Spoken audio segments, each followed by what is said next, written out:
दीवानापन episode 108। अब आगे। इधर दूसरी तरफ कमरे में इस वक्त जन्नत मिरर के सामने खड़ी थी और वो खुद को बस अपने एक्स में एकटक देखे जा रही थी।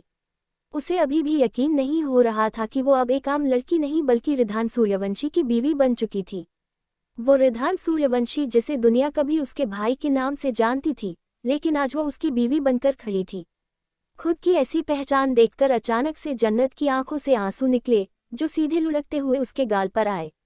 उन गर्म आंसुओं को महसूस करते ही उसने अपनी आंखें बंद कर ली और धीरे से सिसकते हुए बोली, क्या यही मेरी किस्मत है? क्या यही लिखा था मेरी किस्मत में?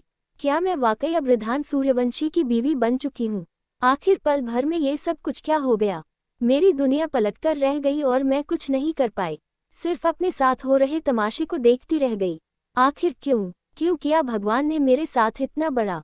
क्यों बनाया मुझे उस रिधान सूर्यवंशी की बीवी, जिसे इंसानियत की परवाह नहीं, जिसके लिए उसके अलावा कोई और दिखाई नहीं देता? उसने अपनी आवाज को और धीमा करते हुए कहा, उस इंसान ने मुझे ब्लैकमेल किया।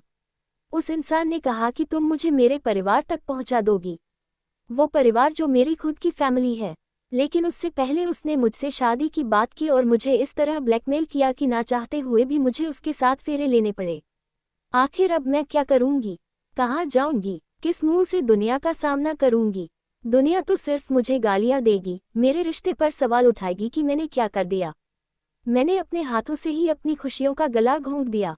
ये कहते हुए वो वहीं जमीन पर गिर पड़ी और सिसकते सिसकते रोने लगी। रोते रोते वो जमीन पर ही लेट गई और अपनी आंखें बंद कर लीं। आंसुओं से फ्लो भी भीगने लगा, लेकिन वो चुप नहीं हुई। रोते रोते कब उसे नींद आ गई, उसे एहसास नहीं हुआ। इधर दूसरी तरफ सूर्यवंशी इंडस्ट्रीज के सीईओ केबिन का दरवाजा खुला।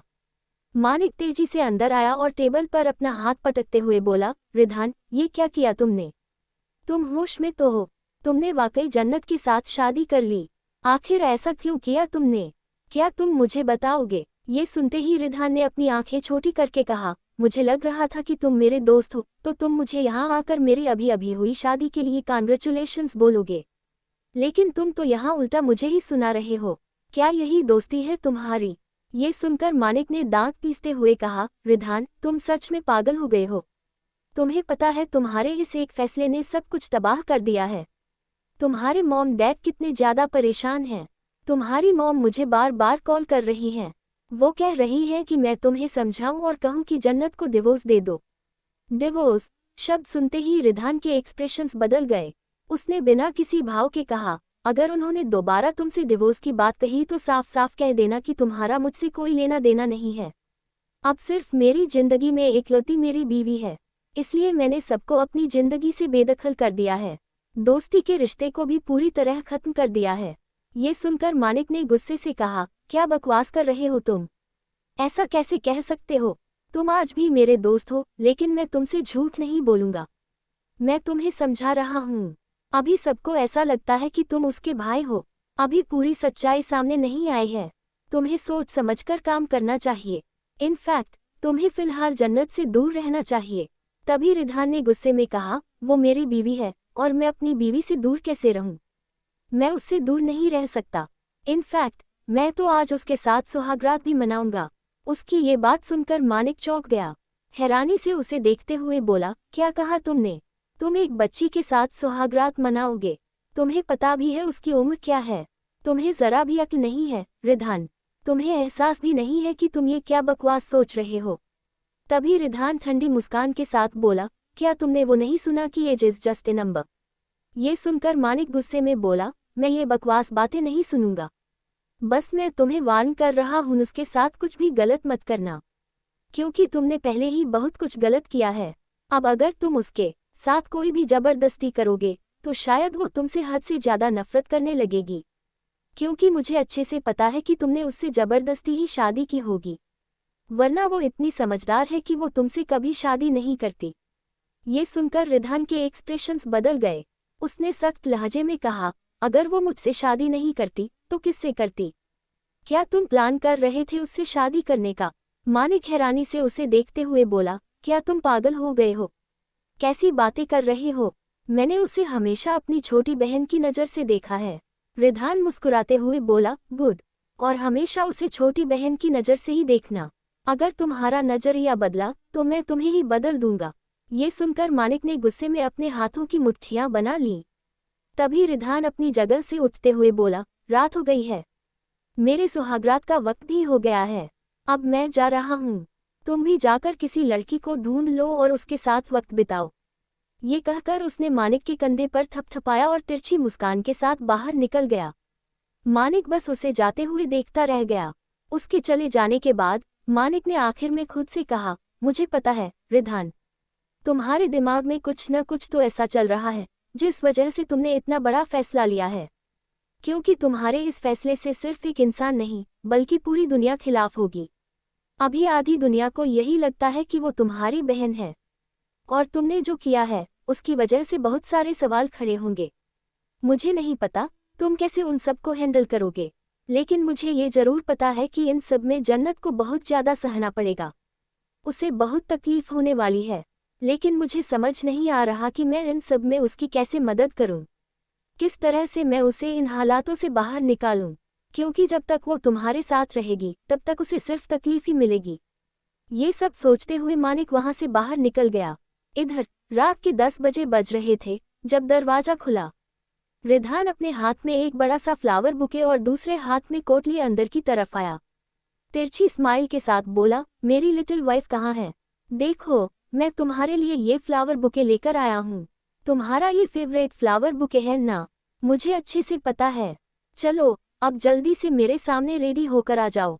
मैं तुम्हें पूरी तरह से एक नई नवेली दुल्हन की तरह देखना चाहता हूँ, वो भी सिर्फ मेरी। ये कहते हुए वो जोर जोर से हंसने लगा, लेकिन वहीं आसपास उसे कोई भी आवाज सुनाई नहीं दी। वहां सिर्फ डिम लाइट ऑन थी।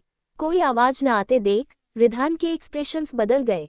उसने फ्लावर बुके को टेबल पर रखा और गुस्से से बोला, कहीं तुम यहाँ से चली तो नहीं गई? देखो, भागने का कोई फायदा नहीं है, क्योंकि मैं तुम्हें दुनिया के किसी भी कोने से ढूंढ निकालूंगा। इसलिए ये हाइड एंड सीक का गेम खेलना बंद करो और बाहर आओ। इसी के साथ रिधान ने वहां की लाइट्स ऑन की। लाइट्स ऑन करते ही उसकी नज़र सीधे फ्लो पर गई। फ्लो का नज़ारा देखते ही उसके एक्सप्रेशन से एकदम से डार्क हो गए। उसने गुस्से से दांत पीसकर कहा, ये क्या कर रही हो तुम यहाँ? इतना बड़ा बैग क्या मैंने देखने के लिए इस कमरे में रखवाया है? आखिर तुम्हारी हिम्मत कैसे हुई फ्लो पर सोने की? ये कहते हुए रिधान ने जन्नत को सीधे अपनी गोद में उठा लिया। लेकिन तभी उसकी नज़र फ्लो पर गई, जहाँ चारों तरफ उसे आंसुओं की बूंदें दिखाई दे रही थी। ये देखकर रिधान ने गुस्से से उसके कमर को दबाया और उसे सीधे बेड पर पटकते हुए बोला, तो क्या तुम इतनी देर से रो रही थी? उसके पेट पर पटकने से ही जन्नत के मुंह से एक दर्द भरी आह निकल गई और वो तुरंत दर्द में चिल्लाते हुए बोली, मेरी कमर तोड़ दी क्या?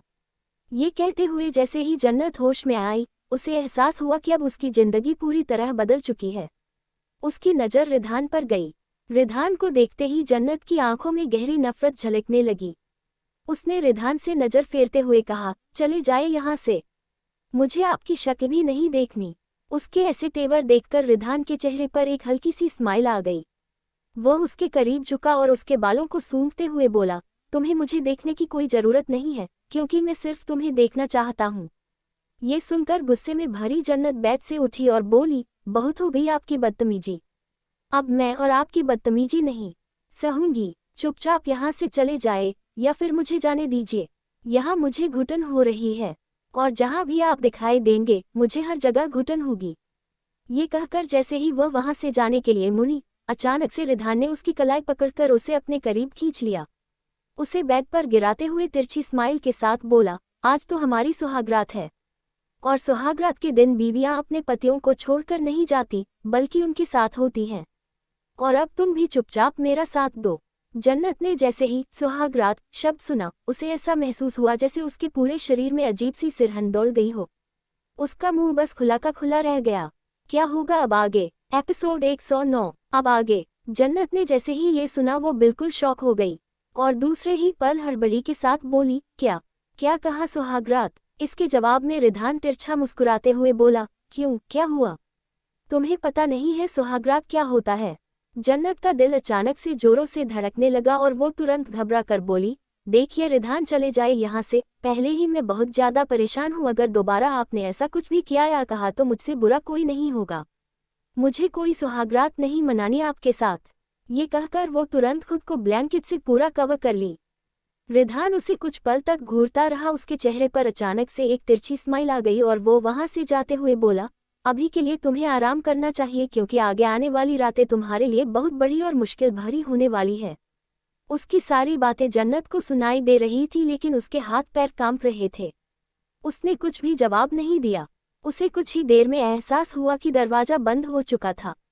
दरवाजा बंद होते ही जन्नत ने तुरंत ब्लैंकेट को खुद से दूर किया और अपनी कांपती हुई आवाज में बोली, ये सब क्या हो रहा है मेरे साथ? क्या वाकई में उस इंसान के साथ? ये कहते हुए वो बीच में ही रुक गई। उसके हाथ पैर इस वक्त पूरे ठंडे पड़ गए थे। तभी कुछ देर बीता था कि दरवाजा खुला। एक बार फिर से दरवाजा खुलते ही जन्नत घबरा गई लेकिन तभी उसके कान में आवाज गई, जन्नत मुझे तुमसे कुछ बात करनी है। भावना जी की आवाज को सुनते ही जन्नत थोड़ा सा रिलैक्स हुई। लेकिन दूसरे ही पल भावना जी ने कहा, तुम्हें इस घर को छोड़कर जाना होगा। जन्नत शांत हुई थी। एक बार फिर से उसका दिल लगभग टूट गया। उसकी आंखों में आंसू भर गया और वो भावना जी को ध्यान से देखते हुए बोली, मॉम, ये आप। लेकिन तभी भावना जी ने गुस्से के साथ कहा, मत कहो अपनी मॉम, तुम्हें तो मैं शर्मानी चाहिए मुझे अपनी मॉम कहते हुए। तुमने जो किया है उसके बाद मैं तुम्हें माफ नहीं करूंगी, इसलिए बेहतर होगा कि तुम इस घर को छोड़कर चली जाओ। लेकिन तुम फिक्र मत करो, मैं तुम्हें घर से इस तरह नहीं निकालूंगी कि तुम्हारे पास कोई ठिकाना नहीं होगा। मैं तुम्हें लंदन भेज रही हूँ।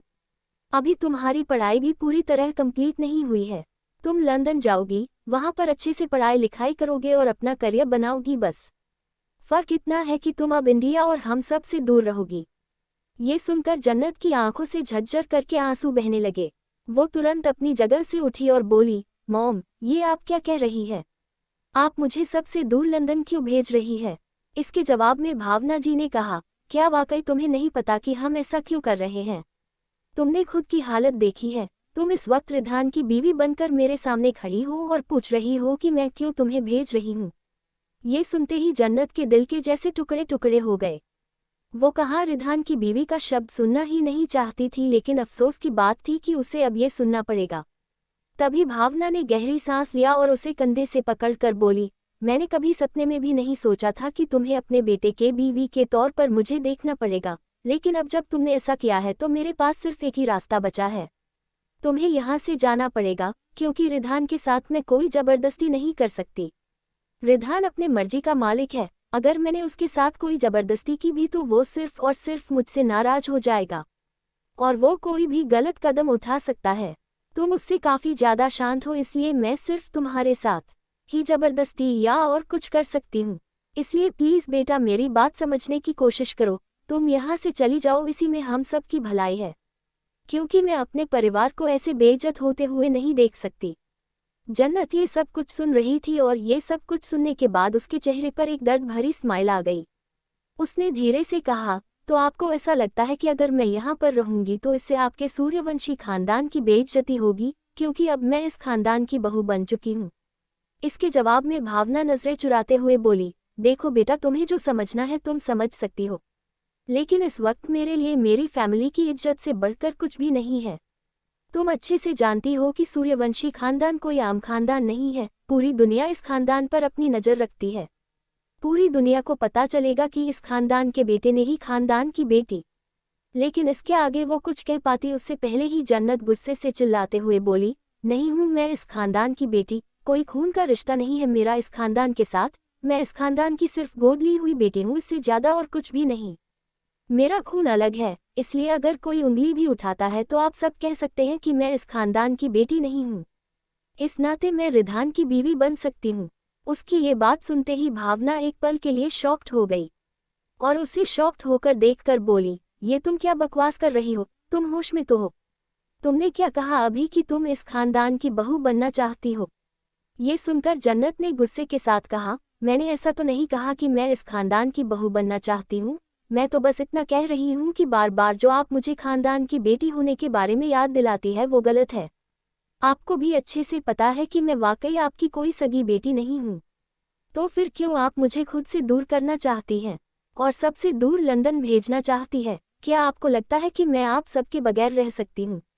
भावना ने भी गुस्से के साथ कहा, जैसे 3 महीने तुम हमारे बगैर रही थी वैसे ही तुम्हें कुछ सालों तक रहना पड़ेगा।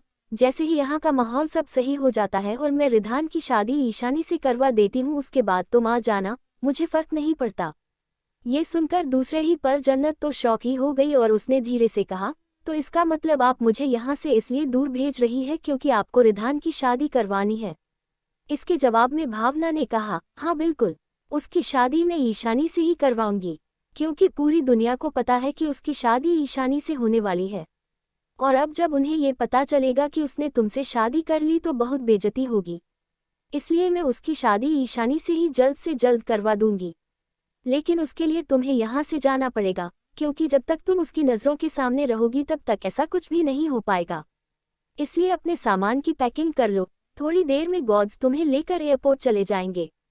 क्योंकि अभी रिधान मीटिंग के लिए गया हुआ है, उसके गैर मौजूदगी में ही मैं ऐसा काम कर सकती हूँ, क्योंकि अगर वो यहाँ पर होगा तो मैं ऐसा नहीं कर पाऊंगी। ये कहकर वो उसके कंधे को थपथपाए और वहां से बाहर निकल गई। इधर जन्नत के पैर कमजोर हो गए, वो वहीं जमीन पर गिर पड़ी और सिसक सिसक कर रोते हुए बोली, क्यों? आखिर मेरे साथ ही बचपन से लेकर आज तक इतना गलत क्यों होता आ रहा है? पहले मुझसे झूठ बोला, मुझे मेरा वजूद छुपाया गया और फिर जब मैंने ये सब कुछ एक्सेप्ट किया तो मेरे साथ इतना बड़ा धोखा हो गया। और अब उस धोखे की सजा सिर्फ और सिर्फ मुझे मिल रही है। मुझे इंडिया छोड़कर जाना पड़ रहा है, मुझे अपनों को छोड़कर जाना पड़ रहा है। नहीं, मैं ऐसा नहीं कर सकती, मैं यहाँ पर किसी को छोड़कर नहीं जाना चाहती। अगर किसी को जाना चाहिए तो वो सिर्फ रिधान है, क्योंकि रिधान ने मुझसे जबरदस्ती शादी की है। रिधान को ही यहाँ से जाना चाहिए, कहीं नहीं जाना मुझे। कहते हुए वो जोर जोर से रोने लगी। लेकिन तभी अचानक से उसका फ़ोन बज उठा। उसने पहले कॉल को इग्नोर किया लेकिन वापस से फ़ोन बजा। आखिर में उसने अपना फ़ोन उठाया और उस पर शो हो रहे नाम को देखते ही अचानक से उसकी आंखों के एक्सप्रेशंस बदल गए और वो तुरंत हड़बड़ी के साथ फ़ोन उठाते हुए बोली, मिल गया रास्ता, मुझे अच्छे से पता है मुझे क्या करना है। इसी के साथ उसने कॉल पिक कर लिया।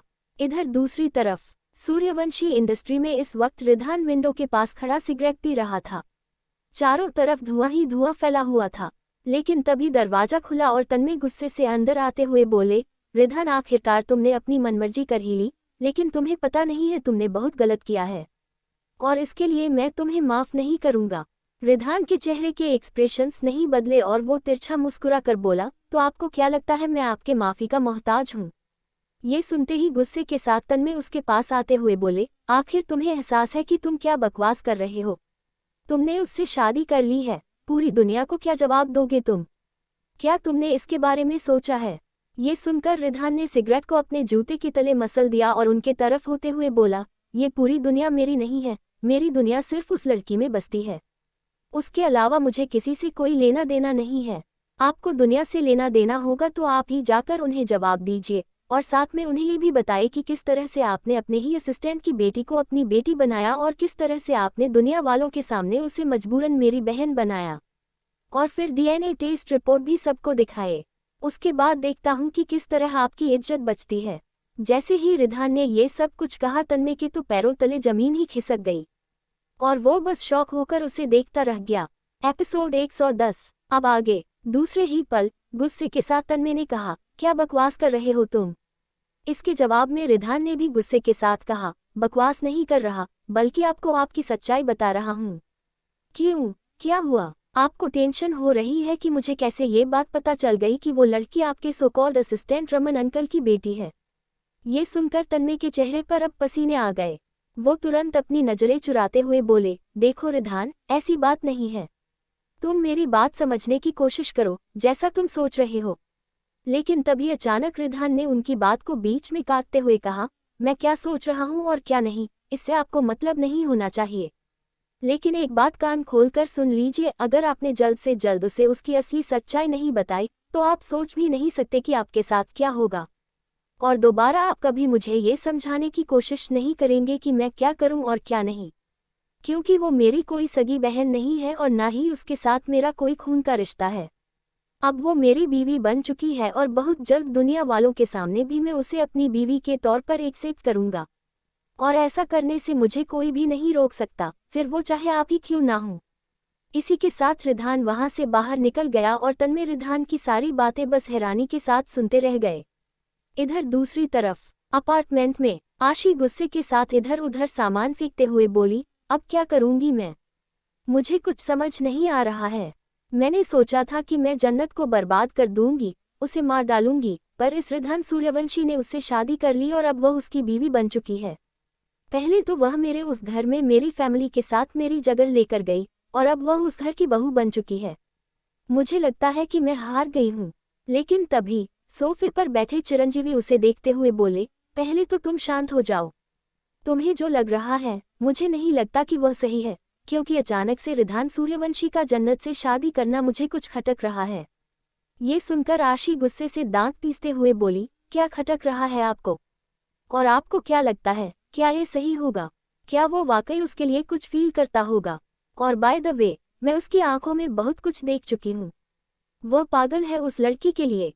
पता नहीं ऐसा कौन सा जादू किया है उस लड़की ने पूरे खानदान के ऊपर। और तो और, उन्हें तो कभी मेरी भी फिक्र नहीं हुई। उन्होंने कभी जानने तक की कोशिश नहीं की कि उनकी बेटी सच में पैदा होते ही मर गई थी या उसे किसी ने। इसके आगे वह कुछ कह पाती, उससे पहले ही चिरंजीवी गुस्से से बोले, चुप हो जाओ। तुम्हारे दिल में उनके लिए ऐसी फीलिंग्स क्यों आ रही हैं? कहीं ऐसा तो नहीं कि तुम उनके लिए कुछ अच्छा सोचने लगी हो? देखो, एक बात कान खोलकर सुन लो, उन्होंने कभी तुम्हारे साथ कुछ अच्छा नहीं किया। उन्होंने हमेशा से सिर्फ तुम्हारे साथ बुरा ही किया है, इसलिए तुम कभी उनके बारे में अच्छा नहीं सोच सकती।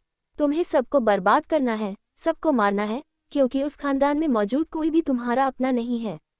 अगर वो तुम्हारे अपने होते तो तुम्हें पैदा होते ही छोड़ न देते। और ये बात कभी मत भूलना। चिरंजीवी के ये कहते ही अभी अभी नर्म हुई आशी एक बार फिर गुस्से से भर गई और दांत पीसते हुए बोली, सही कहा आपने।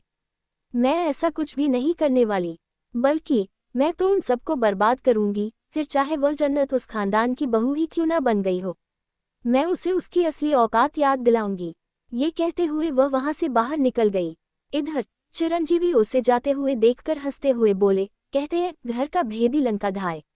और आज ये मैंने देख भी लिया, अपनों को सिर्फ अपने ही मार सकते हैं। ये कहते हुए वह जोर जोर से हंसने लगा। इधर दूसरी तरफ ईशानी गुस्से से चिल्लाते हुए बोली, मुझे तो उसी दिन शक हो गया था, जिस दिन मुझे ये पता चला कि जन्नत रिधान की सगी बहन नहीं है। और जिस तरह रिधान जन्नत के साथ बिहेव करता था, उसे देखकर मुझे लग गया था कि वो जरूर आगे कुछ ना कुछ करने वाले हैं। इसलिए मैंने आंटी से कहा था कि वो जल्द से जल्द मेरी और रिधान की शादी करवा दें। लेकिन सब कुछ खराब हो गया। मेरी सोच से सब कुछ अलग हुआ। मैं कहीं की नहीं रही, मैं बर्बाद हो गई। और वो जन्नत पूरे सूर्यवंशी खानदान की इकलौती बहू बन गई। ये कहते हुए ईशानी किसी पागल की तरह इधर उधर सामान तोड़ने लगी। ईशानी के मॉम डैड बस चुपचाप उसे देखे जा रहे थे। उनके चेहरे पर खुद भी गुस्सा था, लेकिन ईशानी को ऐसे बिहेव करते देखकर उसकी मॉम ने दांत पीसते हुए कहा, ईशानी, पागलों जैसी हरकतें बंद करो और शांत हो जाओ। हमें कुछ सोचने दो। हम ऐसे उसे इतने बड़े खानदान की बहू बनते हुए नहीं देख सकते, वो भी तब जबकि उसका कोई खानदान ही नहीं है। ये सुनते ही अचानक से ईशानी के एक्सप्रेशंस बदल गए और उसके दिमाग में कुछ आया। उसने शातिर तरीके से कहा, मुझे एक बात समझ आ गई है। अभी तक उसे ये नहीं पता कि उसका खानदान कौन सा है, तो क्यों न हम उसके खिलाफ इस चीज का इस्तेमाल करें। ये कहते ही उसके मॉम डैड की भी आंखों में चमक आ गई और तीनों के चेहरे पर अब एक शातिर मुस्कुराहट बरकरार हो गई। इधर दूसरी तरफ रात का वक्त था। कार पैलेस के बाहर आकर रुकी। रिधान अपने कोट के बटन खोलते हुए बाहर निकला और सीधे अंदर की तरफ बढ़ गया। अंदर पहुंचते ही भावना ने बेहद खुशी के साथ कहा, रिधान बेटा, मैं तुम्हारे लिए आज तुम्हारा फेवरेट खाना बनाया है। तुम काफी थके हुए होगे ना, आज मैं तुम्हें तुम्हारे सिर पर मसाज भी दूंगी। ये सुनकर रिधान के चलते कदम रुक गए। उसने अपनी आंखें छोटी करते हुए भावना की तरफ मुड़कर कहा, आप अचानक से मेरे लिए इतनी खुश क्यों हो रही हैं? क्या बात है, कहीं इसके पीछे कोई मकसद तो नहीं? ये सुनते ही भावना गुस्से से बोली, रिधान, क्या मैं तुम्हारे लिए फिक्र भी नहीं कर सकती? तुम ऐसी बातें क्यों सोचते हो? तुम मेरे बेटे हो, मेरा फर्ज बनता है कि मैं तुम्हें खुश रखूं। ये कहते हुए वह प्यार से उसके पास आई तो रिधान गुस्से में अपना हाथ दिखाते हुए बोला, वहीं रुक जाए। मुझे अब क्या किसी के प्यार की कोई जरूरत नहीं है, क्योंकि मुझे प्यार करने वाली मिल चुकी है। ये सुनते ही भावना हैरान हो गई, लेकिन दूसरे ही पल दांत पीसते हुए बोली, तुम्हें शर्म नहीं आती है ऐसी बातें बोलते हुए? बचपन से लेकर आज तक मैंने उसे तुम्हारी बहन की नज़र से देखा है, और अब मैं उसे अचानक से अपनी बहू एक्सेप्ट नहीं कर सकती। रिधान गुस्से में अपने कोट को वहीं जमीन पर फेंकते हुए बोला, तो ये मेरी प्रॉब्लम नहीं है, ये आपकी प्रॉब्लम है। मैं उसे अपनी बीवी एक्सेप्ट कर चुका हूँ और मैं बचपन से लेकर आज तक कभी उसे अपनी बहन की नज़र से नहीं देख पाया। तो प्लीज़ बार बार ये बहन शब्द कहना बंद कर दीजिए। मैं साफ कर चुका हूँ और अगर यही चलता रहा तो मैं उसे लेकर आप सबकी नज़रों से बहुत दूर चला जाऊंगा और फिर आप सब कभी ना तो मेरी शक्ल देख पाएंगे और न ही उसकी। उसकी ये धमकी सुनते ही भावना एकदम से सन्न रह गई। वह शौक होकर बोली, क्या क्या कहा तुमने? तुम हमें और इतने बड़े अंपायर को छोड़कर जाओगे? रिधान ने दांत पीसते हुए कहा, ये अंपायर मेरे किसी काम का नहीं है, क्योंकि मुझे सिर्फ उससे मतलब है। वो मेरे साथ रहेगी तो मैं ऐसे हजारों अंपायर बना लूंगा और दोबारा से अब कभी उसे मेरी बहन मत कहना, वरना मैं भूल जाऊंगा कि आप भी मेरी माँ हैं। ये सुनते ही भावना एकदम से दंग रह गई और रिधान सीधे अपने कमरे की तरफ बढ़ गया। भावना वहीं जमीन पर बैठ गई। उनकी आंखों से आंसू निकलने लगे। उन्होंने अपने सिर पर हाथ रखते हुए कहा, क्या हो रहा है मेरे घर में? क्या सोचा था मैंने और क्या से क्या हो गया? मैंने कभी नहीं सोचा था कि मेरा बेटा जन्नत के लिए इस तरह पागल हो जाएगा। आखिर क्या कमी रह गई मेरी परवरिश में?